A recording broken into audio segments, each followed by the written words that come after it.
অনেকেই আমাদের কাছে জানতে চেয়েছেন এমন কোনো গাছ কি আছে যে গাছ বাড়িতে রাখলে সাপ ঢুকতে পারে না।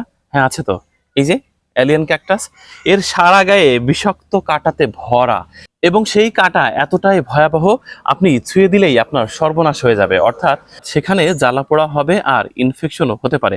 কুল বা বরই গাছে সাধারণত এই এলিয়ান ক্যাকটাস বেড়ে ওঠে। সারা পৃথিবীতে প্রায় কয়েক হাজার প্রজাতির ক্যাকটাস রয়েছে, তার মধ্যে সবচেয়ে চিত্তাকর্ষক এবং ভয়াবহ এই এলিয়ান ক্যাকটাস। সাধারণত যদি আড় বা বেড়াতে এগুলো লাগিয়ে রাখা হয় তাহলে সাপ ঢুকতে পারে না সেই বাড়িতে। আর একটা মজার তথ্য আপনাদের সাথে শেয়ার করি। এটা টুকরো টুকরো করে যে কোনো কুল বা বরই গাছে যদি আপনি এমনিতেই রেখে দেন, তাহলে সেই গাছে এরা জন্মাতে পারে, ভালোভাবে বেড়ে উঠতে পারে। এর উপর দিয়ে শুধু সাপ ব্যাং না, কোনো কিছু প্রবেশ করতে পারবে না। দেখেন এর সারা গায়ে কি কাটা, দড়ির মতো চারপাশে নেমে নেমে এসেছে। অনেকের প্রশ্ন হতে পারে অন্যান্য গাছে এলিয়ান ক্যাকটাস ভালোভাবে বেড়ে উঠতে পারে কিনা। উত্তর হচ্ছে কঠিন হয়। যেমন দেখেন, এই কুল বা বরই গাছে এদের শেকড় তৈরি করতে খুব সহজ হয়।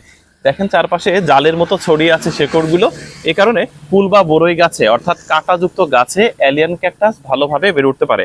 কাঁটাগুলো ফুলের মতো ফুটে আছে। 1 2 3 4 5 6 7, 7টি কাঁটা আছে প্রতিটি স্টেপে।